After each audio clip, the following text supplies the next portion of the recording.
Mimo,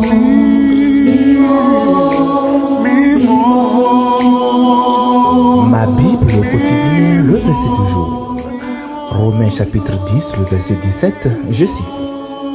Ainsi la foi vient de ce qu'on entend, et ce qu'on entend vient de la parole de Christ. Fin de citation, glorifiez le Seigneur.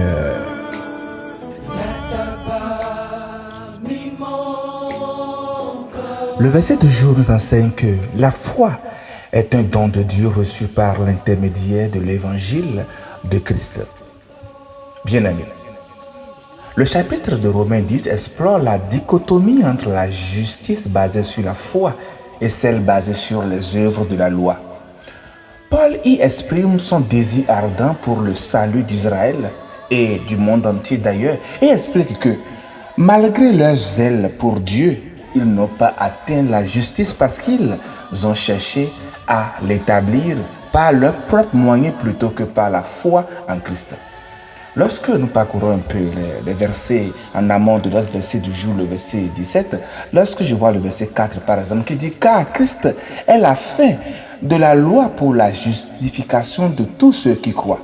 Les versets 9 à 10 du chapitre disent « Si tu confesses de ta bouche le Seigneur Jésus et si tu crois dans ton cœur que Dieu l'a ressuscité des morts, tu seras sauvé. Car c'est en croyant du cœur qu'on parvient à la justice et c'est en confessant de la bouche qu'on parvient au salut. » Les versets 14 à 15 disent « Comment donc invoqueront-ils celui en qui ils n'ont pas cru ? Et comment croiront-ils en celui dont ils n'ont pas entendu parler? Et comment en entendront-ils parler sans quelqu'un qui prêche? Et comment y aura-t-il des prédicateurs s'ils ne sont pas envoyés ?» Ainsi, bien-aimés, dans notre verset du jour, nous comprenons que la foi provient de l'écoute de l'évangile de Christ, qui est la culmination de la révélation de Dieu et l'accomplissement de la loi pour la justification de tous ceux qui croient. La proclamation de l'évangile est donc essentielle pour susciter la foi chez tout le monde. Dans le verset, bien-aimé, l'accent est mis sur l'écoute de ce qu'on entend, ce qui souligne l'importance de la proclamation verbale de l'évangile. Nous devons le faire. Cela indique que la foi ne naît pas de la seule introspection ou de la recherche personnelle, mais de l'interaction dynamique avec la parole de Dieu et ce qui se fait au travers de la méditation, des prédications, à l'écoute de ses commentaires audio.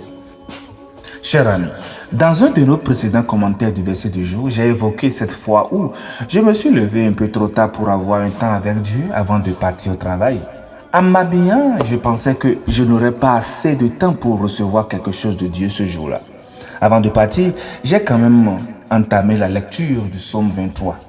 Je suis resté bloqué sur le premier verset, car j'ai ressenti que Dieu me demandait de ne pas continuer la lecture. Au lieu de cela, il me demandait de répéter à voix haute les quelques mots que je venais de lire. Je ne manquerai de rien. Après avoir répété cette phrase plusieurs fois, j'ai réalisé qu'une confiance inébranlable dans cette vérité avait commencé à naître dans mon cœur. Je n'allais pas manquer de quoi que ce soit dans cette journée. Le fait d'avoir déclaré à voix haute cette parole avait eu un effet insoupçonné, je vous assure. Ce n'était pas de l'autosuggestion fondée sur la répétition d'une formule comme la méthode Coué, non, pas du tout. J'avais simplement déclaré cette promesse que Dieu m'avait faite dans sa parole. Il me rappelait que je ne manquerai de rien. Vous ne manquerez de rien, cher ami. Dans Josué 1, le verset 8, Dieu dit à Josué que ce livre de la loi ne s'éloigne point de ta bouche. Il ne lui demandait pas de coller le texte à ses lèvres. Je pense que Dieu disait plutôt à Josué de déclarer les paroles écrites dans ce livre. Aujourd'hui, bien-aimés, ce qui pourrait bien changer votre journée, c'est ce que vous allez déclarer. Pourquoi ne pas échanger des paroles de découragement, des paroles d'agacement, d'intrigue, des paroles de suspicion ou autres paroles qui tirent vers le bas pour déclarer les promesses de la Bible? La Bible dit aussi que la foi vient de ce qu'on entend, et c'est notre verset du jour qui le dit. Et si ce qu'on entend venait de ce que nous disons nous-mêmes?